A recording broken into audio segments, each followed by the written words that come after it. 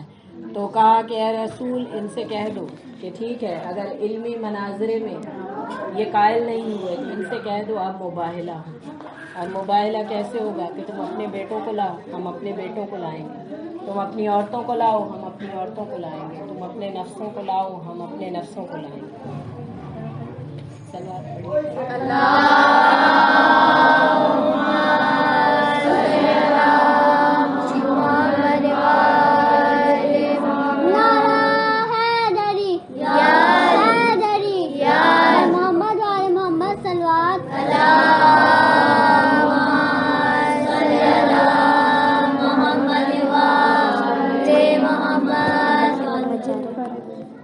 بتانا مقصد یہ تھا کہ اگر رسول رحمت للعالمین، شیریں زبان، اعلیٰ اخلاق پر فائز، اگر کسی کو قائل کرنا چاہیں تو اپنی بات سے، اپنی دلیل سے بے شک قائل کر سکتے۔ یہ ممکن نہیں ہے کہ رسول کسی کو قائل کرنا چاہے، رسول کسی کو دعوت دے اور وہ دعوت قبول نہ کرے۔ لیکن مصلحت کیا تھی؟ مصلحت یہ تھی کہ اب علم سے اوپر کی ایک چیز دکھا دی تاکہ قیامت تک کوئی اہل بیت کے مقابل آنے کا دعویٰ نہ کرے، یعنی علم ہی سب کچھ نہیں ہے۔ جب رسول نے فرمایا انا مدینۃ العلم وعلی بابھا، تو اللہ جانتا تھا کہ قیامت تک بڑے بڑے علم کے دعوے دار آئیں گے، وہ یہ کہیں گے کہ اچھا علی اگر در علم ہے تو ہم بھی بڑا علم رکھتے ہیں، اور آج تک آپ دیکھیے بڑے بڑے علم کے دعوے دار آ رہے ہیں، اور ایسے بھی علم رکھنے والے ہیں جو مسلمان نہیں ہیں، لیکن رسول تو فرما گئے ہیں کہ شہر علم میں ہوں اور در علم علی ہے، یعنی کائنات میں اگر کسی کے پاس پورا کا پورا علم ہے تو وہ میرے پاس ہے، اور اگر اس کے بعد کسی کے پاس سارا کا سارا علم ہے تو وہ علی کے پاس ہے۔ اور قرآن نے اس کی گواہی دی کہ اے حبیب گھبراؤ نہیں، تمہاری رسالت کی گواہی کے لیے ایک میں کافی ہوں، ایک میں اللہ کافی ہوں، اور ایک وہ کافی ہے کہ جس کے پاس پوری کتاب کا علم ہے، یعنی ایک میں کافی ہوں، ایک علی کافی ہے۔ یعنی کائنات میں اگر کسی کے پاس علم کی انتہا ہے تو رسول بتا رہے ہیں وہ میرے پاس ہے۔ شہر علم کا لفظ استعمال کرنے میں بھی ہزاروں مصلحتیں ہیں۔ شہر علم، شہر وہ ہوتا ہے کہ جہاں سب کچھ میسر ہو۔ دیکھیے اگر آپ کسی سے کہیں کہ ہم جس علاقے میں رہتے ہیں، ہم اکثر کہتے ہیں یہاں سے فلاں چیز نہیں ملتی، یہاں فلاں سہولت نہیں ہے، تو فوراً ہمیں کہا جاتا ہے کیا تم کسی گاؤں میں رہتے، کیا تم شہر میں نہیں رہتے؟ یعنی شہر کا مطلب یہ ہے کہ وہاں ہر چیز میسر ہو، کسی چیز کی کمی نہیں ہوگی۔ تو اسی لیے رسول نے مثال دی انا مدینۃ العلم، میں علم کا شہر ہوں، یعنی میرے پاس ہر قسم کا علم موجود ہے، کسی بھی طرح کی کمی نہیں ہوگی۔ اور پھر فرمایا کہ وعلی بابھا، اور علی اس کا در ہے، یعنی میرا علم ظاہر ہوگا۔ اگر باہر والوں کو مجھ سے علم لینا ہے تو کس ذریعے سے ملے گا؟ علی کے ذریعے سے ملے گا۔ یعنی اگر مجھ سے علم لینا چاہتے ہو تو کس وسیلے سے لوگے؟ علی کے وسیلے سے لوگے، اور علی کے علاوہ اگر کسی کو وسیلہ بناؤ گے تو علم نہیں ملے گا، فیض نہیں ملے گا۔ تو میرے رسول نے فرما دیا کہ انا مدینۃ العلم وعلی بابھا، تو اس کا مطلب یہ ہے کہ کائنات میں سب سے زیادہ علم جو ہے وہ رسول کے پاس، کیونکہ وہ شہر علم ہے۔ اور کائنات میں اس کے بعد سب سے زیادہ علم جو ہے، جہاں سے یہ علم ظاہر ہوگا، جہاں سے یہ علم ہم تک پہنچے گا، وہ کون سی شخصیت ہے؟ وہ بھی مولا کائنات علی بن ابی طالب۔ تو اس کا یہ مطلب ہوا کہ کائنات میں علم کے دعوے دار اور کیا نہیں آئیں گے؟ آئیں گے، سائنس جاننے والے، میتھمیٹکس جاننے والے، ایسے ایسے علم کے دعوے دار سامنے آئے ہیں جو مسلمان بھی نہیں، تو کیا ان کے پاس زیادہ علم؟ کیا ان کے پاس زیادہ علم ہے؟ دیکھیے یاد رکھیے، علم اگر کردار کے ساتھ ہوگا تو رحمت ہوگا، علم اگر بغیر کردار کے ہوگا تو زحمت ہوگا، تخریب ہوگا۔ اب جس نے ایٹم بم ایجاد کیا وہ بھی تو علم رکھتا تھا، کائنات کا علم رکھتا تھا، جبھی تو ایٹم بم ایجاد کر کے گیا نا، لیکن علم تھا، کردار نہیں تھا، ایسی چیز بنا کر گیا کہ جو دنیا کے لیے تباہی ہے، تخریب ہے۔ ٹھیک ہے، اب جنہوں نے انٹرنیٹ ایجاد کیا وہ بھی علم رکھتے تھے، وہ اہل علم تھے، جبھی تو ایسی چیز ایک امیزنگ چیز ایجاد کر لی. آج یہاں بیٹھ کر آپ اپنے گھر میں بیٹھ کر کسی دنیا کے دوسرے کونے میں بیٹھے ہوئے انسان کے ساتھ ایسے آمنے سامنے بات کرتے ہیں جیسے میں اور آپ آمنے سامنے کرتے ہیں یا نہیں کرتے. یعنی یہ علم کے بدولت ہوا. اس جس نے بھی ایجاد کیا اس کے پاس علم تھا, ٹھیک ہے, تھا یا نہیں تھا. تو اب کوئی یہ کہہ سکتا ہے کہ اگر تمہارے علی کے پاس اور تمہارے رسول کے پاس سب سے زیادہ علم تھا تو علی نے تو انٹرنیٹ ایجاد نہیں کیا؟ کہہ سکتا ہے یا نہیں؟ لوگ کر سکتے ہیں نا سوال. ہم آج غار کے زمانے میں تو رہ نہیں رہے, ہم ترقی کے زمانے میں زندگی گزار رہے ہیں, ہم انٹرنیٹ کے زمانے میں زندگی گزار رہے ہیں, اور اس کے باوجود ہمیں دعویٰ یہ ہے کہ ہمارا دین سب سے سچا, ہمارے مولا سب سے زیادہ علم رکھنے والے, ہمارا رسول سب سے کائنات کی سب سے محترم شخصیت جس کی امت میں سے ہم ہیں. تو کیا لوگ ہم سے سوال نہیں کریں گے؟ لوگ سوال کرتے ہیں. اور یہ جو بچے جو انٹرنیٹ استعمال کرتے ہیں ان کو زیادہ پتہ ہے کیا کیا بحثیں ہوتی ہیں. اور آج کل جو سب سے زیادہ ہمارے گھروں میں جو فتنہ داخل ہو چکا ہے وہ ہے الہاد کا فتنہ. اب جو لوگ جانتے ہیں, جو میری مائیں بہنیں بچیاں جانتی ہیں, وہ جانتی ہیں کہ الہاد کیا ہوتا ہے, لیکن جو نہیں جانتے انہیں بھی بتا دو. الہاد یعنی ملحد ہو جانا یعنی کسی خدا کو نہ ماننا. یہ ایسا فتنہ جو 300 صدیاں پہلے باقاعدہ پھیلایا گیا تھا وہ آج اتنا زیادہ ہو گیا کہ ہمارے مسلمان اور مومنین کے گھروں میں داخل ہو گیا ہے. آج ہمارے گھروں میں ایسے بچے ہیں جو دلیل مانگتے ہیں, جو کہتے ہیں کہ پھر اگر کوئی خدا ہے تو یہ کیوں ہو رہا ہے, اگر کوئی خدا ہے تو ایسا کیوں ہو رہا ہے, اگر واقعی کوئی خدا ہے, سچا خدا ہے, تو ویسا کیوں ہو رہا ہے, اگر واقعی کوئی خدا ہے تو اسلام کو اتنا زوال کیوں ہے, اور باقی دنیا کی قومیں آگے کیوں بڑھ رہی ہیں. کرتے ہیں سوال یا نہیں کرتے؟ کرتے ہیں بچے سوال. یعنی الہاد کا فتنہ ہمارے گھروں میں داخل ہو رہا ہے. دعویٰ کرتے ہیں بچے, اچھا اگر ہمارے نبی سب سے زیادہ علم رکھتے تھے تو ہمارے نبی نے تو کچھ ایجاد نہیں کیا, مولا کائنات نے تو کچھ ایجاد نہیں کیا. کچھ انٹرنیٹ ایجاد کر کے دے جاتے, بجلی ایجاد کر کے دے جاتے, کچھ ایسا بنا کے دے جاتے جس سے ہمیں فائدہ ہوتا. اب ان بچوں کو سمجھانے کی ضرورت یہ ہے کہ دیکھیے کائنات میں سب سے مشکل ہے اخلاقی ترقی, سب سے آسان ہے مادی ترقی. اب اس بات کو یاد رکھیے گا کہ انسانی سطح پر سب سے مشکل چیز جو ہے وہ ہے اخلاقی ترقی, اور جو سب سے آسان ہے وہ ہے مادی ترقی. مادی ترقی مطلب دنیا کمانا سب سے آسان ہے. اخلاقی طور پر خود کو بلند کرنا سب سے زیادہ. اسی لیے تو ماں کے قدموں میں جنت رکھ دی گئی ہے. کیوں رکھی گئی ہے؟ اسی لیے کہ ماں اپنے بچے کی اخلاقی تربیت کرتی ہے, ٹھیک ہے نا. باپ بچے کو باہر سے کما کے لے کے آتا ہے اور کھلاتا ہے. باپ بچوں کی مالی ضروریات کو پورا کرنے کا ذمہ دار ہے. باپ ماں سے زیادہ مشکل کام کرتا ہے, پورا دن گھر سے باہر جاتا ہے, روزی کے لیے دھکے کھاتا ہے, پھر روزی کما کے لاتا ہے اور اپنے بچوں کو پالتا ہے. لیکن باپ کے قدموں میں جنت نہیں رکھی گئی. سوچنے کی بات ہے یا نہیں ہے؟ دیکھیے مجلس کا مقصد صرف فضائل محمد و آل محمد سننا تو نہیں.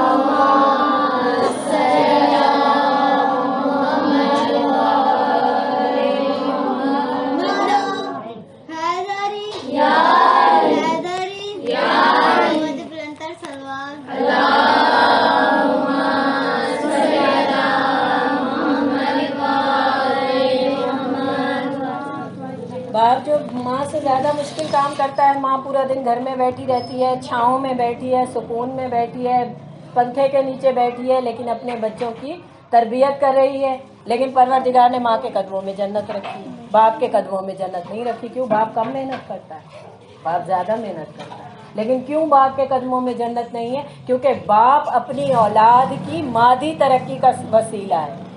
باپ اپنی اولاد کی مادی ترقی کا وسیلہ ہے, لیکن ماں اولاد کی اخلاقی ترقی کا وسیلہ ہے. اسی لیے ماں کے قدموں میں جنت. تو ایک صلوات پڑھیے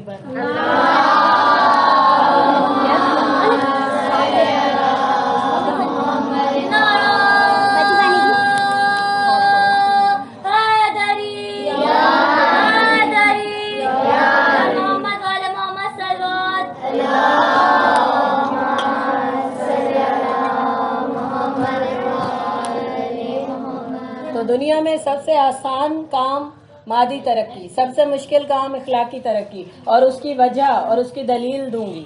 دلیل یہ ہے کہ کبھی آدم سے لے کر خاتم تک، اور خاتم کے بعد ائمہ معصومین تک، اور اس کے بعد اللہ کے ولیوں تک، کوئی ایک بھی اللہ نے اپنا نمائندہ ایسا بھیجا کہ جس نے انسان کو مادی ترقی کے گر سکھائے؟ نہیں بھیجا۔ بھائی کوئی رسول اور کوئی نبی ایسا ہے جس نے آپ کو کاروبار کرنا سکھایا ہو، امیر ہونا سکھایا ہو؟ نہیں سکھایا۔ جو بھی نبی آئے، جو بھی اللہ کے طرف سے حجت بن کر جو ہستیاں آئیں، انہوں نے کیا سکھایا؟ اخلاقی ترقی، انسان کو اخلاقی طور پر بلند کرنے کے گر سکھائے کہ دیکھو ادب و آداب کیا ہوتا ہے، اخلاق کیا ہوتا ہے، کردار کیا ہوتا ہے، دین کیا ہوتا ہے، دین سے آشنائی کیا ہوتی ہے، ماں باپ کا ادب کیا ہوتا ہے، بہن بھائیوں کے حقوق کیا ہوتے ہیں، شوہر کے بیوی پر، بیوی کے شوہر پر حقوق کیا ہے، یہ کیا ہے؟ یہ ہے اخلاقی ترقی۔ ٹھیک ہے نا؟ تو اسی لیے کیونکہ مادی ترقی کرنا بہت آسان ہے، بہت ہی آسان ہے، لیکن بدقسمتی ہماری یہ ہے کہ مسلمان ہونے کے باوجود ہم میں سے اکثریت اپنی ساری زندگی مادی ترقی کے پیچھے پیچھے بھاگتی رہتی اور اخلاقی ترقی کو بھول جاتی ہے۔ ٹھیک ہے نا؟ ہمارا روزمرہ کی ہماری روٹین یہ ہو گئی کہ ہماری ساری کوشش مادی طور پر آگے بڑھنے میں، یعنی جس کے پاس گھر زیادہ خوبصورت ہے، جس کے پاس زیادہ دولت ہے، جس کے پاس اچھی گاڑی ہے، وہ ہمارے ہاں زیادہ بلند ہے، اور جو دوسرا ہے جس کے پاس نہیں ہے وہ اس جیسا بننے کی تگ میں لگا ہوا ہے۔ جبکہ مادی ترقی تو سب سے آسان ہے، اور اس کی وجہ کیا ہے؟ اس کی بھی دلیل ہے کہ مولا کائنات نے فرمایا ہے کہ دیکھو تمہارا رزق تمہیں ایسے تلاش کرتا ہے جیسے انسان کو اس کی موت تلاش کرتا ہے۔ سمجھ آ گئی؟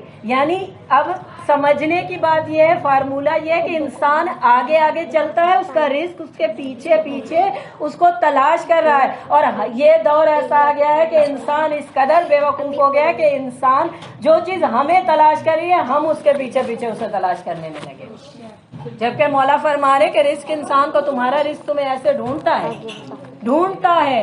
یعنی اگر کوئی انسان دیکھیے، کسی نے مولا کائنات علی بن ابی طالب علیہ السلام سے ایک سوال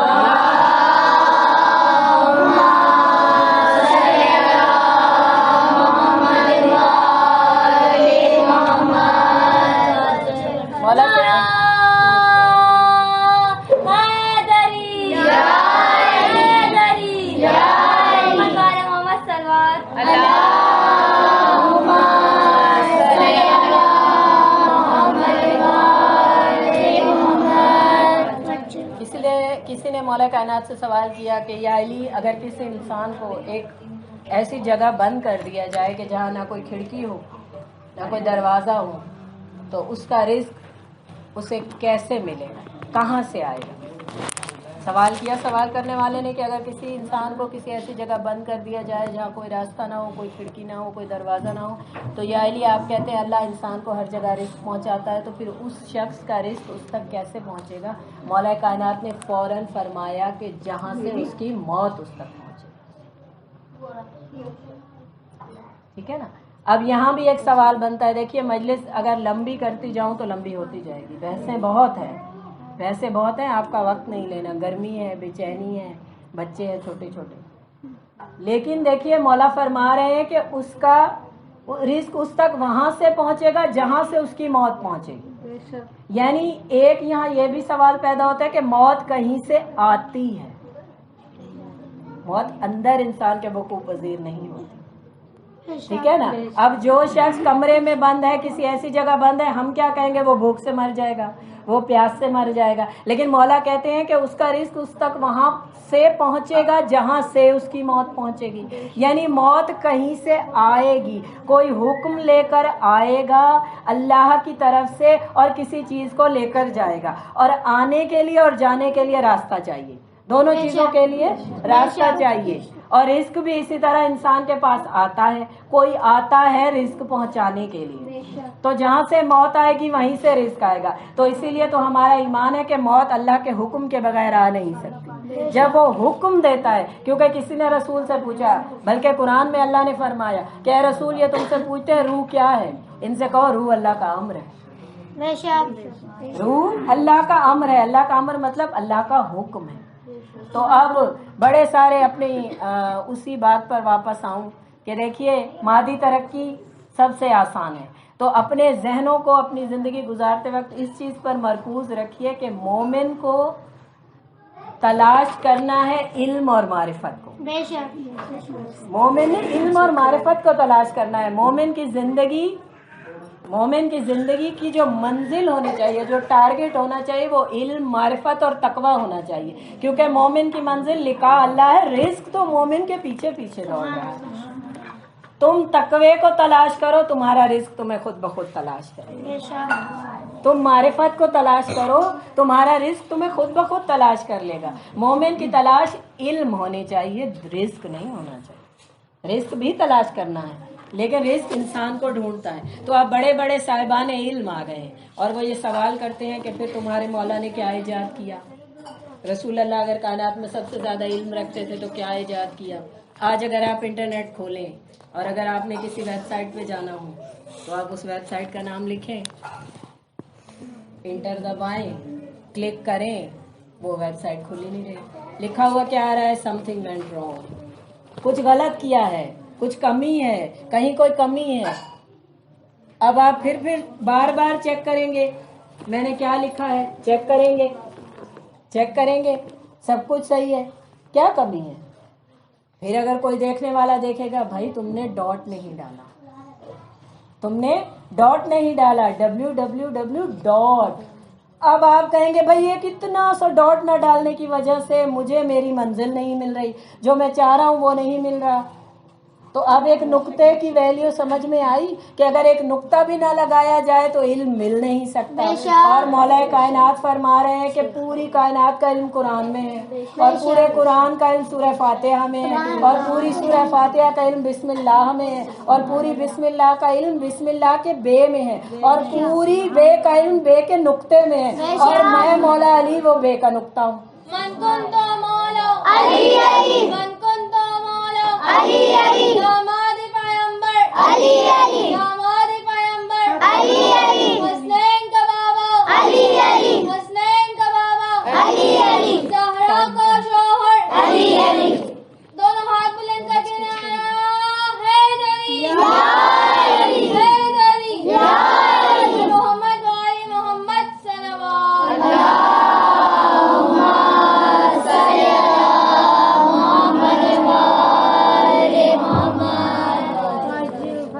اب ایک نقطے کی اہمیت سمجھ میں آئی کہ اگر کوئی اور نقطے سے آشنا نہ ہو تو کم از کم شیعہ نے حیدر قرار تو ضرور ہو، کیونکہ مولا فرما گئے میں بائے نقطہ بائے بسم اللہ. ٹھیک ہے نا، میں بسم اللہ کی بے کا نقطہ ہوں، یعنی پوری کائنات کا علم ایک نقطے میں سما گیا ہے. اب بتا گئے، اشارہ دے گئے. اب جو لوگ کہتے ہیں تمہارے مولا نے کچھ ایجاد نہیں کیا، ان سے کہو کہ تم نے آج ایک نقطے کی اہمیت سمجھی ہے، ایک ڈاٹ کی اہمیت تم نے آج سمجھی ہے. میرے مولا 1400 سال پہلے بتا گئے کہ علم ایک نقطے سے ملتا ہے. وہ نقطہ سکڑے تو مولا کائنات بنے، بے کا نقطہ بنے، وہ نقطہ پھیلے تو پوری کائنات پر محیط ہے. کیونکہ پوری کائنات کا علم، تمام خشک و تر کا علم، خود قرآن کہہ رہا ہے. یہ قرآن وہ ہے جس میں تمام خشک و تر کا علم ہے.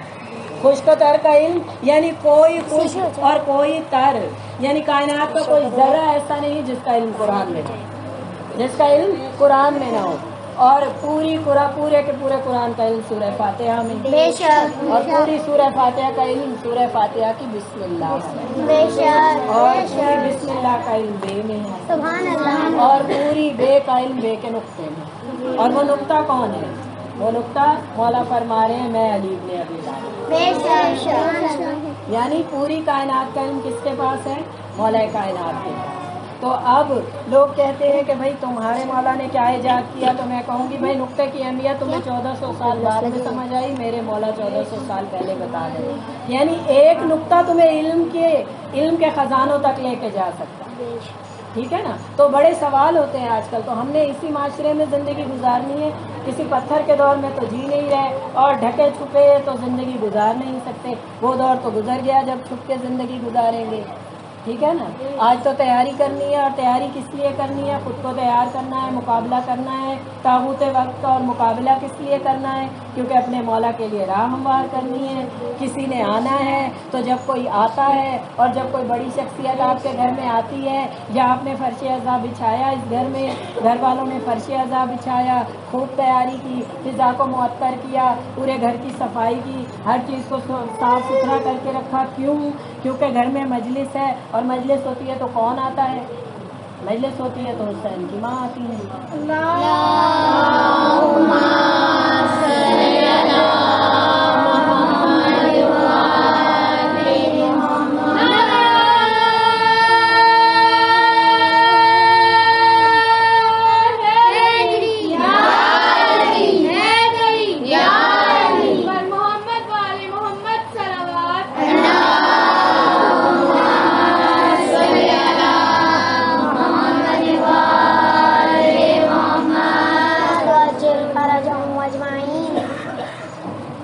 خیبر کے میدان میں جب مولا نے, دیکھیے کوئی بڑی شخصیت آنی ہو تو گھر کو اسپیشلی صاف ستھرا کیا جاتا. تو اب ایک بڑی شخصیت نے آنا ہے تو کیا ہم اپنے دلوں کو, اپنے گھروں کو, اپنے محلوں کو, اپنے شہروں کو اس قابل نہیں بنائیں گے کہ مولا آ سکے؟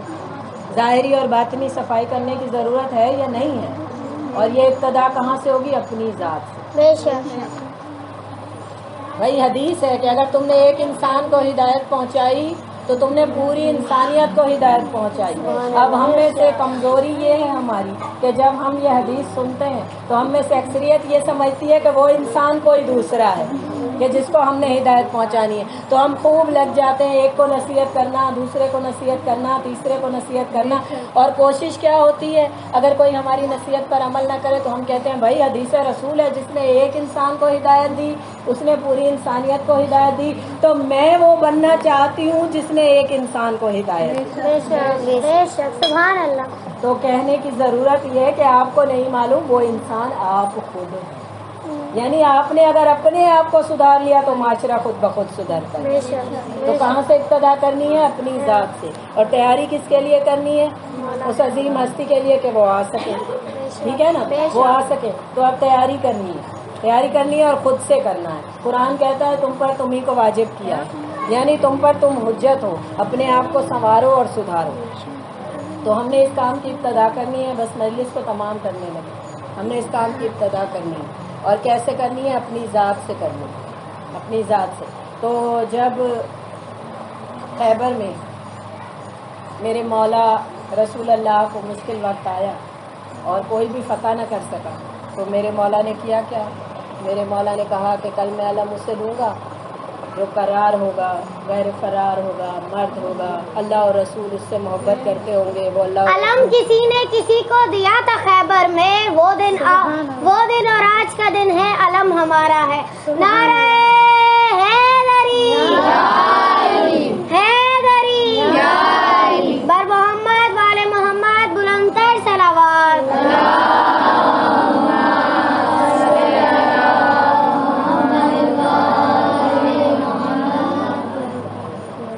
خدا کی پہچان کروانے والے ہیں اور علم بانٹنے والے ہیں. تو میرے مولا نے کہا کہ کل میں علم اسے دوں گا, اور مولا کے فضائل بیان کیے اور کہا وہ اللہ اور رسول سے محبت کرتا ہوگا, اللہ اور رسول اس سے محبت کرتے ہیں. ایک سال بعد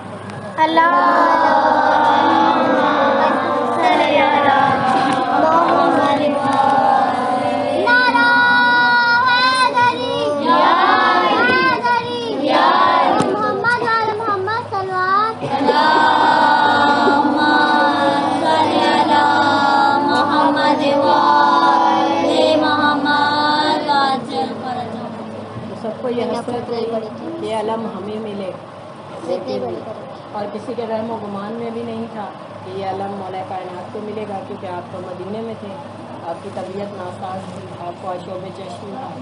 لیکن میرے مولا نے فضائل گنوائے اور اگلے دن سب پوری رات بے چین رہے کہ علم کس کو ملے گا. اور جب میرے رسول نے وقت آیا تو میرے رسول صحابہ نے دیکھا کہ ایک اونچے ٹیلے پر گئے, ایک اونچے ٹیلے پر چڑھے. آج جب آپ کے فون کے سگنل نہیں آتے نا تو آپ جلدی سے کسی اونچی چیز پر چڑھ جاتے. چڑھتے ہیں یا نہیں چڑھتے؟ سگنل نہیں آ رہے. اگر آپ کسی سے بات کر رہے ہیں اس طرح سے کہا جاتا ہے تمہاری آواز کٹ رہی ہے, بات کی سمجھ نہیں آ رہی, تو آپ جلدی سے چھت پہ چلے جاتے ہیں.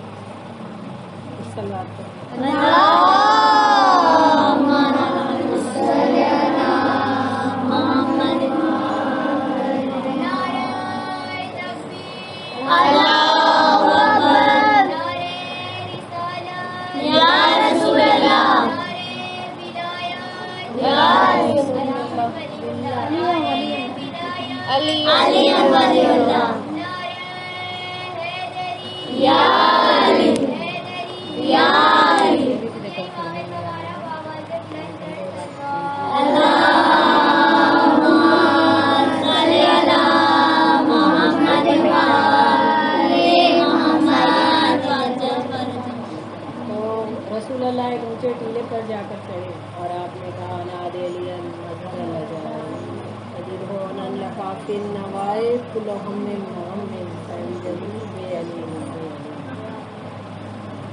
ٹھیک ہے نا. تو اونچے ٹیلے پر چڑھے. آج جب آپ کے فون کے سگنل نہیں آتے آپ کسی اونچی جگہ چلے جاتے ہیں. آپ فون کر کسے رہے ہوتے ہیں جو آپ سے میلوں دور ہوتا ہے. ٹھیک ہے نا.